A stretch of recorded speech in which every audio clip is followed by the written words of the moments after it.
Good morning बच्चों। आज हम पढ़ेंगे 12th क्लास की हिंदी में सुमित्रा नंदन पंत जी का चैप्टर परिवर्तन, जो बच्चों किससे लिया हुआ है? पल्लव नाम की कविता से।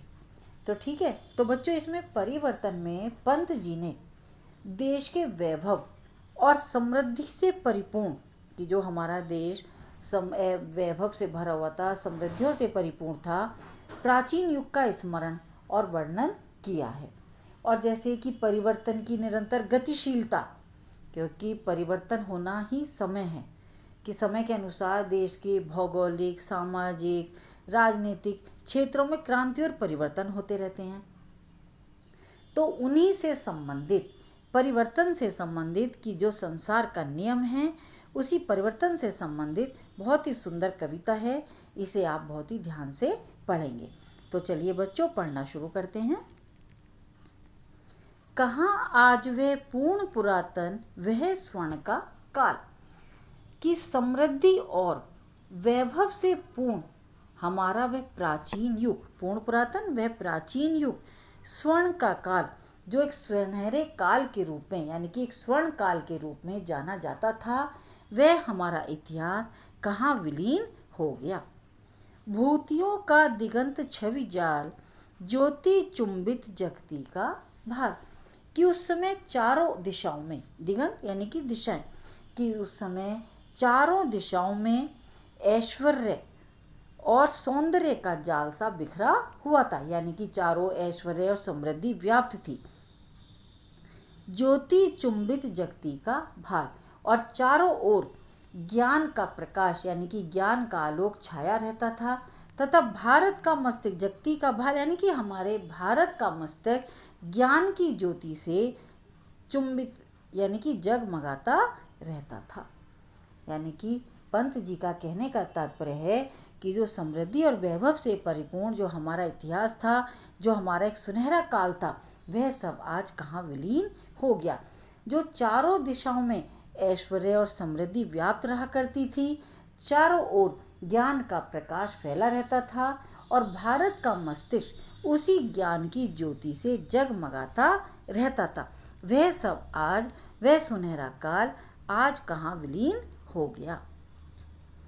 राशि राशि विकसित वसुधा का वह यौवन विस्तार, यानी कि पंत जी का कहने का तात्पर्य है कि चारों ओर लहराती हुई वसुधा, यानी कि धरती के लिए, कि चारों ओर लहलाती हुई खेती और हरियाली के रूप में मानो धरती का यौवन विकसित होता रहता था, उसका यौवन का विस्तार होता रहता था। अर्थात चारों ओर धरती पर सुंदरता, यानी कि हरियाली छाई हुई थी। स्वर्ग की सुषमा जब साभार धरा पर करती थी अविसार, प्रसूनों के शाश्वत श्रृंगार, कि उस समय पंत जी ने कि उस समय का बहुत सुंदर वर्णन किया है कि मानो स्वर्ग की सुषमा, यानी कि स्वर्ग की सुंदरता जब आभार पूर्वक, यानी कि आभार स्वीकार करके प्रेम क्रीड़ा करने के लिए, अभिसार यानी कि प्रेम क्रीड़ा करने के लिए धरती पर आया करती थी, मानो ऐसा प्रतीत होता था कि मानो स्वर्ग का सौंदर्य भी आभार सहित धरती पर प्रेम क्रीड़ा करने के लिए आई हो।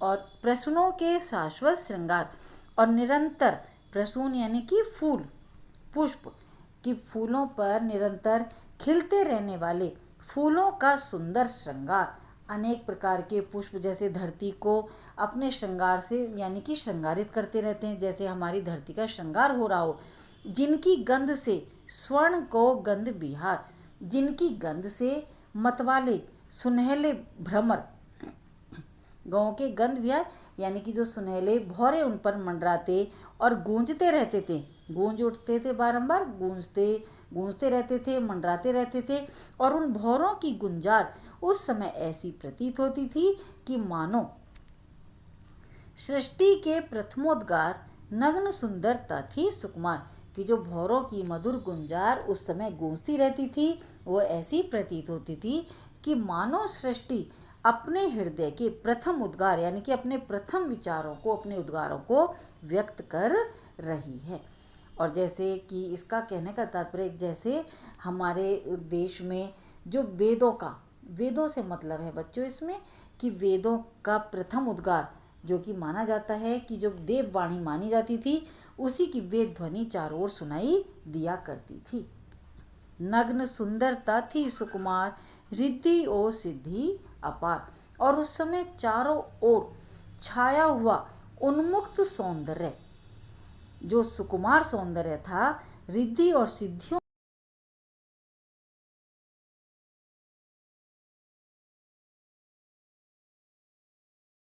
विश्व का स्वर्ण स्वप्न, संस्कृति का प्रथम प्रभात।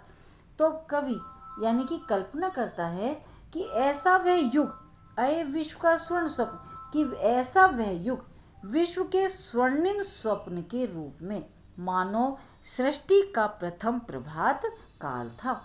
कि सृष्टि को उन्होंने प्रथम प्रभात क्यों कहा? कवि ने भारत का जो प्राचीन स्वर्णिम युग को सृष्टि तथा मानव सभ्यता का प्रथम प्रभात कहा है।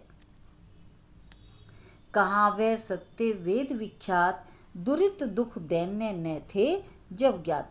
तो अब कवि कहता है कि उस स्वर्ण युग को याद करते हुए वह पूछता है कि आज जीवन का वह सत्य, वेदों में विख्यात जो जो सत्य था और जो उपदेश देने वाले यानी कि जीवन की सहजता को स्वीकार करने वाले, उपदेशों से युग जो उपदेश देने वाले विश्व विख्यात वेद कहाँ विलुप्त हो गए। दुरित अर्थात पाप, दुख दैन्य न थे जब ज्ञात, कि जब किसी को भी वह ऐसा युग था कि जब मानव को पाप, दुख, दीनता और गरीबी का सामना नहीं करना पड़ता था।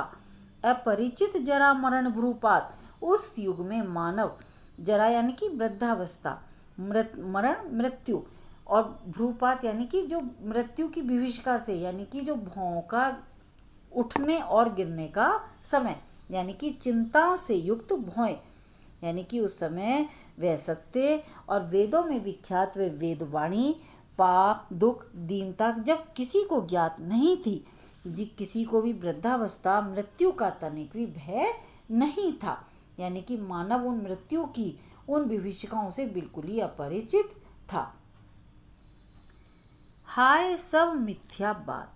अब कवि उन सब चीज़ों को किस तरह से कल्पना करता है कि है सब मिथ्या बात, यानी कि प्रश्न करता है कैसे इसका परिवर्तन की सत्यता का बहुत ही सुंदर चित्र प्रस्तुत किया है कि हाय सब मिथ्या बात, कि यह सब जो अतीत के ये सब दृश्य थे वे सब झूठे थे।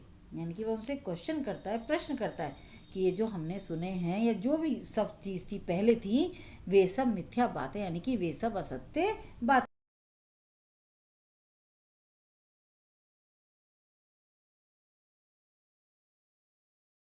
तो उन्हीं बातों को याद करके अब ऐसा लगता है कि जैसे आज तो सौरभ का मधुमास, शिशिर में भरता सूनी सांस, कि जैसे सुगंध से भरा हुआ, सौरभ यानी कि सुगंध, मधुमास यानी कि बसंत ऋतु, यानी कि सुगंध से भरी हुई बसंत, शिशिर में भरता सूनी सांस, मानो शिशिर ऋतु में परिवर्तित होकर गहरी सांसें भरने लगा हो।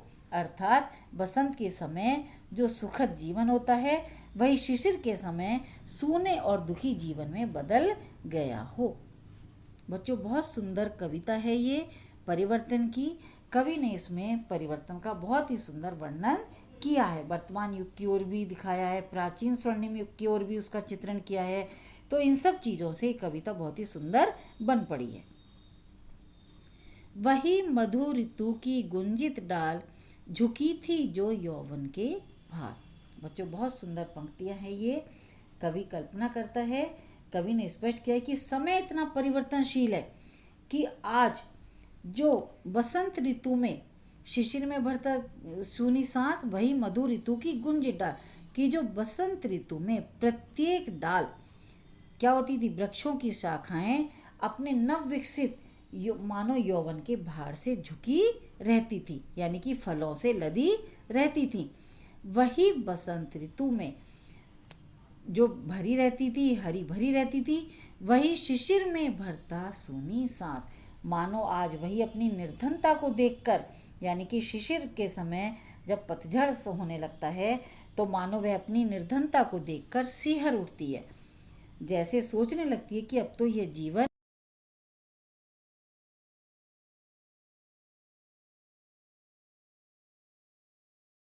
कहने का तात्पर्य है कि जो प्रत्येक डाल यौवन के भार अर्थात फलों के भार से लदी रहती थी, वही पतझड़ के समय अकिंचनता में निस्तत्कार, यानी कि पतझड़ के समय वही डाल मानो उसे अपना जीवन भार के समान प्रतीत होने लगता है। तो बच्चों, इसमें कवि ने परिवर्तन यानी कि समय परिवर्तनशील है, जो आज है वो कल नहीं है। आज पावस नद के उद्गार, काल के बनते चिन्ह करार।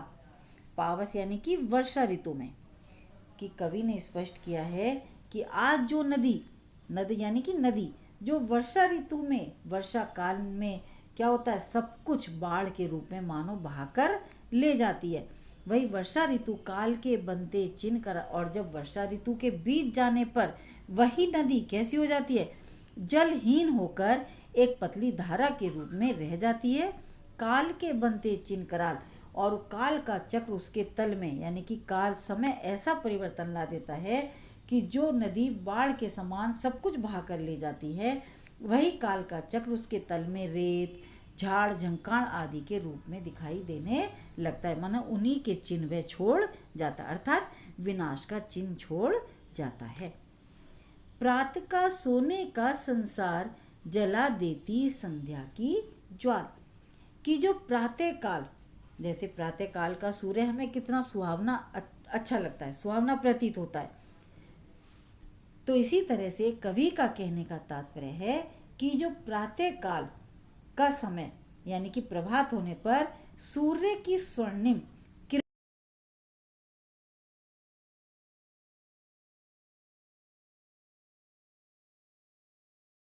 लगता है, जला देती, और किंतु दिन बीत जाने पर संध्या की ज्वाला यानी कि संध्या के रूप में लाल रोशनी मानो उसे जलाकर भस्म कर देती है।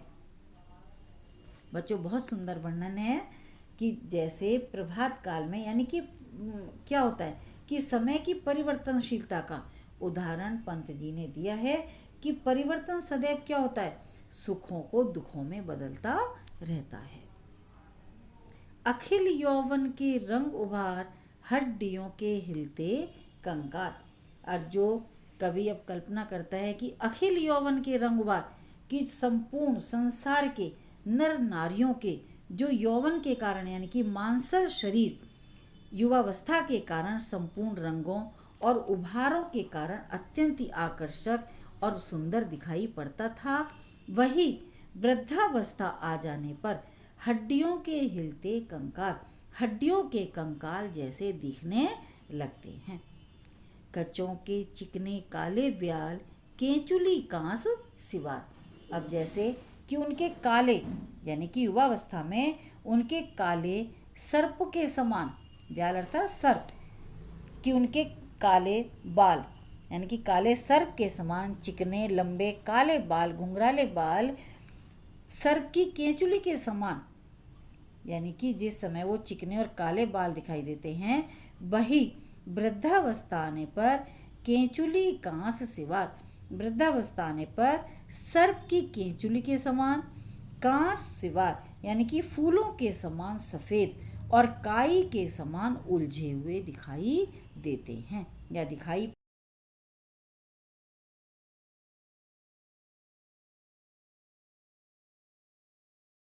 में दुख प्रदान करने लगती है। गूंजते हैं सबके दिन चार, सभी फिर हाहाकार। तो कवि का कहने का तात्पर्य है कि इस प्रकार से इस संसार में सभी के जीवन में 4 दिन की चांदनी रहती है। गूंजते हैं सबके दिन चार, की 4 दिन की चांदनी रहती है, फिर उनके जीवन में भयानक हाहाकार भर जाता है। कि इस प्रकार से यह समय परिवर्तनशील है। समय की परिवर्तनता यानी कि कवि ने परिवर्तन की महत्ता और सत्यता का चित्र इसमें प्रस्तुत किया है। बच्चों, बहुत ही सुंदर कविता है ये, आप बहुत ध्यान से इसको पढ़ेंगे।